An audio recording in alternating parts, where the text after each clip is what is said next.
Alors, M. Laurent Gbagbo est tout simplement un assassin, et ça, il faut le dire. Et je le répète, ce n'est pas moi qui le dis, tout le monde l'a constaté sur le terrain, que ces femmes-là qui manifestaient à main nue ont été tuées par les hommes de Laurent Gbagbo qui lui sont encore fidèles.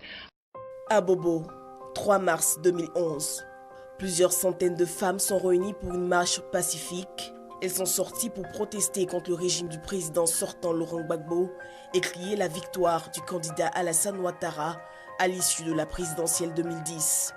Des coups de feu sont tirés sur la foule. 7 femmes sont abattues. À terre, de nombreux blessés. L'idéologie de l'ivoirité s'est construite en 3 étapes. Il y a une première étape dans les années 70 avec un chercheur qui s'appelle Nyangoran Porquet. C'était un concept très neutre. En fait, l'ivoirité voulait dire métissage des cultures du Nord, les cultures de la savane et des cultures de la forêt. C'était ça. C'était une espèce de créolité à l'ivoirienne que théorisait Nyangoran Porquet, qui était lui-même de père et de mère issus des parties nord et sud de son pays. Le concept va chômer. Il ne va pas être politisé pendant pratiquement 20 ans. Dans les années 90, lorsque le président Bédié accède au pouvoir, après la lutte successorale que l'on sait entre lui et le Premier ministre, l'unique Premier ministre de Félix Houphouët-Boigny, qui est alors le docteur Alassane Ouattara, il accède au pouvoir en 1993 sur le fond du renouveau de ce concept d'ivoirité. C'est la deuxième phase. Il y a une cellule d'intellectuels qui s'appelle la CURDIF, une espèce de cellule universitaire de recherche, etc., qui reprend le concept d'ivoirité dans un sens particulier, en disant que l'ivoirité, c'est la spécificité de l'ivoirien, à la différence du non-ivoirien. Et donc ce concept se met à fonctionner comme une idéologie de la préférence nationale. Et cette idéologie, elle n'est pas portée par le président Gbagbo. Je vous ai parlé de 3 phases. Absolument. Je vous ai parlé de 3 phases. Oui. L'occasion de cet entretien est merveilleuse parce que certains publics africains ont été intoxiqués sur les étapes et les mutations conceptuelles de l'ivoirité. Il faudrait restituer les choses. Deuxième phase, l'ivoirité, sous le président Bédié, ça donne ce qu'on a appelé l'ivoirisation des cadres. En fait, tout ça avait pour but de répondre à un grand problème qu'avait la Côte d'Ivoire. Les ressources de la Côte d'Ivoire avaient énormément baissé parce que le cours des matières premières, café, cacao, tout ce dont vous savez que nos États aux économies extraverties vivent, elle s'était effondrée au milieu des années 80. Alors l'État de Côte d'Ivoire, qui avait une politique de nationalité très ouverte, de citoyenneté très ouverte, une politique d'immigration très très ouverte, avec 30% de citoyens issus de l'immigration sous-régionale, est confronté à un problème. Ses ressources publiques baissent, mais sa population a augmenté entre-temps par 10. Il y avait 3 millions d'Ivoiriens en 1960, il y en avait pratiquement plus de 15 millions dans les années 90. Donc le grand problème, c'était, avec une assiette fiscale de l'État qui baisse, comment entretenir une population qui, quant à elle, s'est multipliée par 10. 2 écoles se dégagent. L'école incarnée par Henri Konan Bédié, c'est l'école de l'ivoirité. Elle dit on va réserver les recettes de l'État de Côte d'Ivoire aux seuls vrais Ivoiriens. Et du coup, on fabrique 2 types d'Ivoiriens, les vrais et les faux. Et on se met à privilégier les vrais en excluant les faux par des mécanismes administratifs. C'est ce qu'on a appelé la politique d'ivoirisation des cadres. Beaucoup de cadres d'origine africaine doivent quitter les administrations ivoiriennes dans cette époque-là, à la suite de la mise en œuvre de cette idéologie. Alassane Ouattara représente quant à lui une autre démarche. Elle consiste à dire on va dégraisser le mammouth, on va mener une politique d'austérité, les politiques du Fonds monétaire international, un ajustement structurel qui va permettre au domaine privé, de l'économie privée, de susciter des ressources nouvelles permettant de satisfaire la demande sociale énorme à laquelle était confrontée la Côte d'Ivoire. Voilà les 2 idéologies qui s'affrontent dans les années 90. Et cet affrontement se traduit par le coup d'État de 1999, qui globalement demande en réalité la remise en place d'une république inclusive, c'est-à-dire une république dans laquelle Alassane Ouattara, Henri Konan Bédié, Laurent Gbagbo, Robert Gueye. Mais ça, c'est beaucoup plus tard. C'est beaucoup plus tard. Parce que, à la base, il s'agit de réclamations de soldats qui reviennent de missions onusiennes. Oui, Magloire, c'est en réalité dans une période où les prisons de Côte d'Ivoire sont remplies d'opposants politiques. C'est dans une période où une partie de la classe politique ivoirienne est contrainte à l'exil. Mais il faut dire que c'est quand même pour des raisons de solde que les soldats font mutinerie et qu'il y a un coup d'État. Lui, Magloire, en général, les coups d'État commencent toujours par des raisons anodines. Et ils ne confirment leurs intentions que quand les moyens de leur politique sont effectivement donnés. Ça, c'est une question d'observation. Mais je voudrais quand même dire que le coup d'État de 99 est l'aboutissement de cette période de crise. On s'attend donc à une solution. Quand le général Gueye arrive au pouvoir, il arrive au pouvoir le 24 décembre 99, et pendant l'année 2000, l'année d'exercice de pouvoir du général Gueye, que fait-il? le général Guéhi, qui avait construit un gouvernement de transition avec tous les partis politiques, finit par s'isoler avec le seul Front populaire ivoirien, avec lesquels la Constitution de 2000, qui dit que pour être président de la République, article 35, il faut être de père et de mère, eux-mêmes ivoiriens, eh bien cette Constitution, C'est le fameux EU. le fameux EU, permet justement à Robert Guéhi et à Laurent Gbagbo de confisquer l'élection présidentielle de 2000 en excluant Henri Konan Bédié, excluant Alassane Ouattara, c'est-à-dire en fait comme si on excluait les deux grandes formations de droite et de gauche en France d'une élection présidentielle et qu'on y va.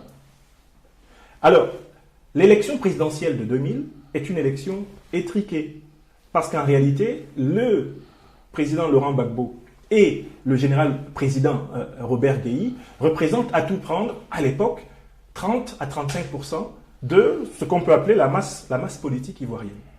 Lorsqu'il lui est demandé au président Gbagbo de refaire l'élection, l'argument qui est avancé, c'est que la Cour constitutionnelle a décrété qu'Alassane Ouattara n'était pas ivoirien. Et la même Cour constitutionnelle a dit que M. Bédié, en raison de son exil à l'étranger, n'avait pas le droit de candidater à la présidence. Mais Donc, pourquoi vous ne rappelez pas qu'il y a eu un front que Laurent Gbagbo a mené pour que ça, c'est le candidat Ouattara... 1995. Oui. 1995, Oui. c'est le Front républicain. Oui. Mais ce Front républicain, il explose sous la transition, Oui. justement, du général Guéhi. Parce Oui. que, de nouveau, qui désormais incarne l'idéologie de l'ivoirité? Bédié est en exil. Guéhi essaye de s'accrocher au pouvoir par la force. Qui incarne l'idéologie de l'ivoirité pour exclure Alassane Ouattara, le RDR, empêcher même qu'Alassane Ouattara, aujourd'hui président de la République de Côte d'Ivoire, soit candidat aux législatives dans son pays. Qui fait ça? Qui? C'est Laurent Gbagbo. C'est Laurent Gbagbo qui prend le pouvoir en octobre 2000 sur la base, de l'exclusion de ses principaux rivaux politiques par le Conseil constitutionnel, refuse de la reprendre et qui met en place un processus... Il entérine quelque chose qui existait, qui comprenez l'a donc- précédé. Vous comprenez donc Oui. qu'il y a donc 3 étapes de l'ivoirité. Oui. L'ivoirité culturelle, l'ivoirité administrative... Mais je voulais subjective, juste qu'on dise que la paternité de l'ivoirité n'est pas à La Laurent notion Gbagbo. de La pater- vérité historique, La elle est là. notion de paternité est beaucoup Oui. plus grave quand le crime s'y associe. Gbagbo prend quel le crime? pouvoir en octobre 2000 Oui. sur la base du massacre d'une partie ciblée de la population de Côte d'Ivoire. C'est le fameux massacre de Yopougon. Eh bien, à partir de là, l'ivoirité devient une idéologie criminelle. Elle était une idéologie discriminatoire avec Bédié.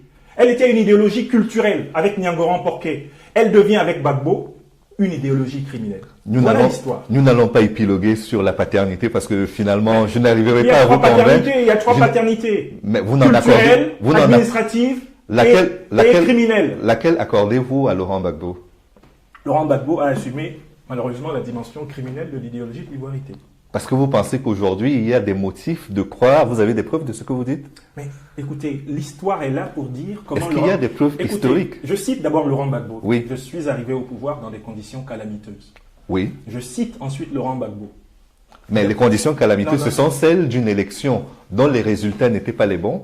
Il y a eu une manifestation populaire et il est arrivé au pouvoir. Je vous C'est rappelle ça qu'il les y a eu conditions. 300 morts le 26 octobre. Est-ce qu'il en a la paternité? Mais bien sûr, la responsabilité ici, c'est d'avoir donné l'ordre d'exécuter les partisans du PDCI et du RDR qui demandaient la reprise de l'élection. Je n'ai pas souvenir de cela, mais nous n'avons pas... Ah, mais c'est nous ça, le charnier de Non, Yopougon. non, le charnier de Yopougon. C'est ça. Si on pouvait... Ils Si on sont pouvait... éliminés par les bataillons de la gendarmerie qui ont pris fait et cause pour le nouveau pouvoir. Si ça pouvait être étayé, je pense que ce serait déjà devant la Bon, Cour pénale ça, c'est le internationale. passé. Et que... Non, la Cour pénale internationale ne juge pas de ce fait-là. Pourquoi? Parce que Laurent Gbagbo lui-même, par la suite, dans le cadre des accords de paix, avec les autres partisans, les autres membres, en quelque sorte, de la classe politique ivoirienne, ils ont signé une loi d'amnistie concernant tous les événements qui ont eu lieu précisément avant l'élection de 2010. Laurent Gbagbo n'est pas à la CPI pour les événements qui ont eu lieu entre 2000 et 2010, mais pour la crise post-électorale de 2010-2011. Ça, c'est autre chose. Toujours est-il qu'en 2010, si le président Ouattara et le président Bédié, qui finissent par se retrouver au sein du Rassemblement des ouvriers, Ça, c'était en 2005 sont candidats, qu'ils se sont retrouvés. Oui. s'ils arrivent à être candidats, c'est parce qu'il y a un accord qui est signé en Afrique du Sud et qui leur permet d'être candidats. Alors, et ça, c'est sous la présidence du président Gbagbo. Lui, ma gloire, vous Oui. me permettrez de dire que si le RDR et le PDCI reviennent dans le jeu politique, c'est parce qu'il y a eu, malheureusement, la grande confrontation de 2002.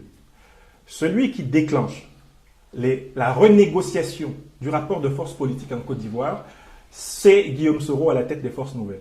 c'est parce qu'il contraint le régime Gbagbo à aller à la table de négociation après la partition de fait du pays du 19 septembre 2002, qu'il va y avoir des négociations à Lomé, à Accra, à Marcoussis en 2003, à Pretoria, Ouagadougou, à Ouagadougou. Pretoria, c'est là-bas que le président Gbagbo, à la demande du médiateur et avec l'accord de tous ceux qui renégocient le rapport de force politique avec lui, utilise l'article 48 de la Constitution ivoirienne pour autoriser Alassane Ouattara à être candidat, tout comme Henri Konan Bédié à être candidat. Donc en fait, il a fallu malheureusement une lutte fratricide, inter-ivoirienne, pour que le rapport de force politique soit modifié.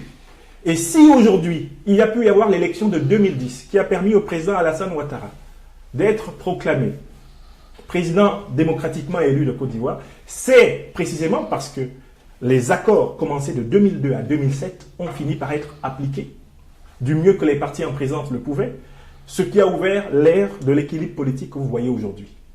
Donc il faut bien prendre conscience du fait que la Côte d'Ivoire n'est redevenue inclusive que quand les forces nouvelles, emblématiques de cette génération d'Africains... C'est par les armes, quoi, que la Côte d'Ivoire est devenue inclusive. Si je suis votre parce que nous étions dans une phase, on était dans une phase terrible. Hein. Oui. La Côte d'Ivoire était, comme je l'ai dit une fois de plus, sous l'emprise de l'ivoirité criminelle. Oui. Quand vous avez un pouvoir qui met en place des escadrons de la mort, un pouvoir qui donne la mort, comme on est en train de le voir, par exemple, aujourd'hui dans notre Cameroun natal, vous ne pouvez pas légitimement dire à ceux qui résistent qu'ils n'ont pas le droit de le faire. C'était de la légitime défense. Mais ce que je tiens à vous dire, c'est que l'équilibre politique de la Côte d'Ivoire actuelle est né de cette résistance. S'il n'y avait pas eu cette résistance, il est probable qu'une dictature puissante aurait écrasé le RDR et le PDCI, qui étaient en réalité des formations aux mains nues face à un pouvoir de plus en plus offensif. Aux mains nues. Eh mais complètement aux mains nues. D'où venait l'armement qui a permis de faire la partition du pays? Alors, si c'est à main nue que tout s'est vous passé. intéressiez à l'histoire de la rébellion. L'histoire de la rébellion ivoirienne, ça serait un chapitre qu'on pourrait Mais ouvrir. cette rébellion n'était pas une rébellion à la main nue. Il ne venait pas la fleur. Écoutez, il n'existe pas de rébellion nationale qui n'ait pas eu besoin d'alliance, qui n'ait pas eu besoin de soutien. Donc c'était pas aux mains nues. Qui plus est, mais quand je dis que le RDR et le PDCI étaient aux mains nues, c'est parce que c'est des partis politiques, ce ne sont pas des mouvements politico-militaires. Ce n'est pas le RDR qui a fait la rébellion en Côte d'Ivoire. Ce n'est pas non plus le PDCI. Ce sont les forces nouvelles, rassemblant des Ivoiriens de toute origine, de toute extraction, appartenant au MPIGO, au MPCI et au MJP.